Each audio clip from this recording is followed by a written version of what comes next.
Welcome to Moe's! At Moe's, our honestly awesome food is truly groundbreaking. Come in today for a burrito bowl freshly made just for you.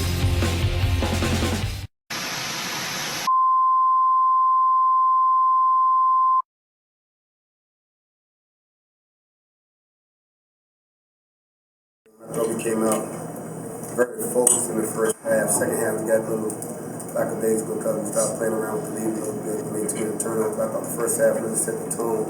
Even though they jumped on us early, I saw that coming because we were anxious to shoot around today and missing shots and shoot around. So the guys were a little antsy today. They were ready to play, but we had to focus on channel ourselves, channel our energy and emotion and mentally back to the game. I thought once we started rolling and we took away things that they like to do, that they sort of got out of sorts, and then, you know, we just played our game. We got in transition a lot.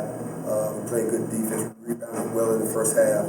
Second half, I thought we just made we was not disciplined enough in the second half. We reached in, we shot balls, we shouldn't shot.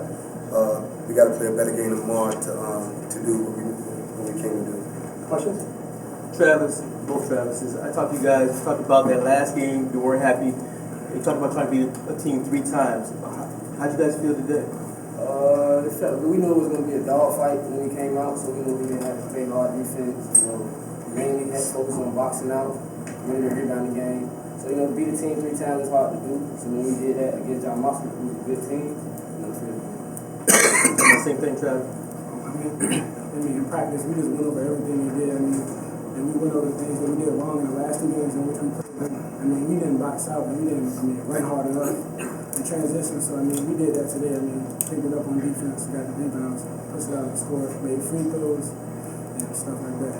That's how we came through together. So you guys get Hopewell tomorrow. You guys beat them pretty good last time you played them. What enabled you guys to do that last time out? More for coach.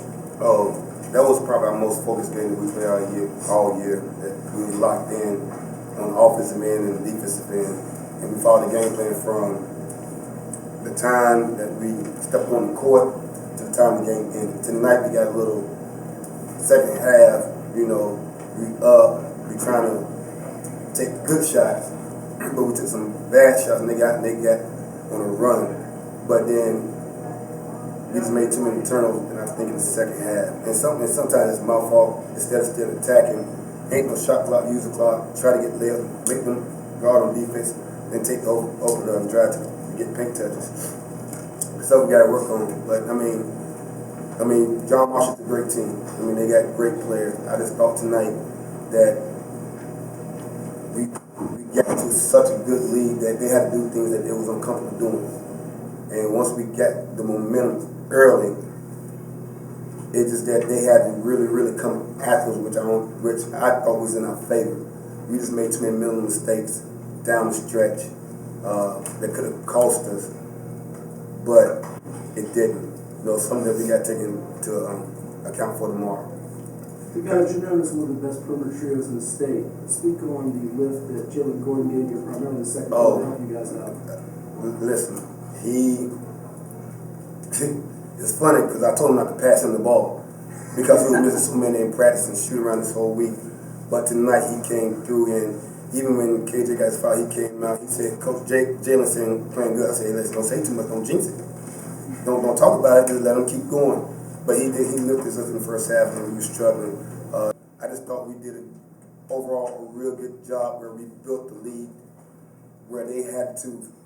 Again, they had to play out their mind, and then we had to play real bad for them to come back and win.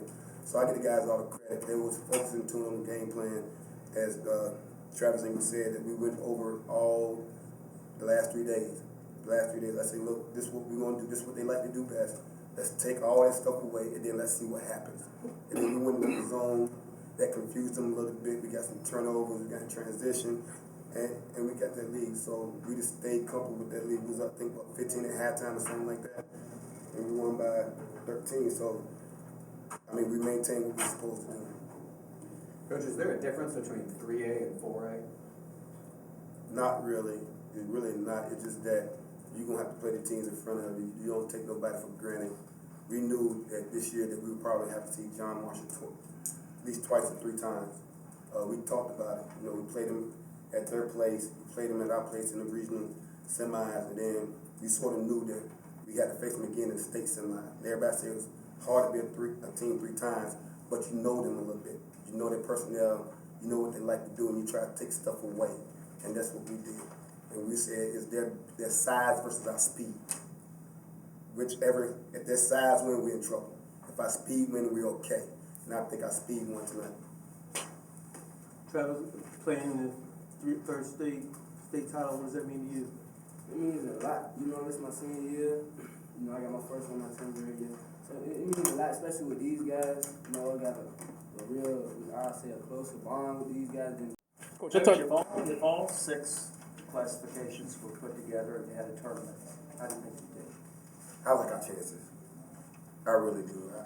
I take this team against anybody. If you bring in LeBron and the Cavaliers or Golden State, we'll take them on. It doesn't matter to us. We're going to play anybody that's on our schedule that's in front of us. So if they did an all-in event where after the state championship they want to put all 6 teams together, I'm for that. You know, that way you can say you have one champion. And, you know, that's really the bragging right there. Everybody, you're the state champion of all 6 classifications. I think that's a great idea. Coach, I talked to Travis Ingram early on, and he really described we talked about the Game 7 mentality. Can you talk about that? Game 7 is win or lose, go home. Win or go home, and that's what we said. You know, he tweeted as win or go home. When you tweet that, the last game when I don't know who we played, but he tweeted it, and that's what we said our locker room motto was: win or go home. Doesn't matter how you win, if you win by 1 or win by 50, just find a way to win. And that's what you guys did. I mean, I thought, even though KJ they struggled shooting the ball, I thought he did a lot of things. He rebounded the ball where he blocked shots, he defended, and then when he came off, he was on the bench, he was the biggest chili for everybody else. So the whole team was focused on what we had to do. The energy was there, and I thought our crowd support was great. Coach, you've won 4 state championships at Norcom, 2 as an assistant at Woodside. You're playing for your 5th in 7 years tomorrow. What makes this team special? Their mentality. When it comes time to play, they come to play. And sometimes it may not be the way I want it. Get loosey-goosey with it and, you know, lose focus. But at the end of the day, when it's crunch time, they come to play. So I like our chances. I like my chances with this group. Anything else?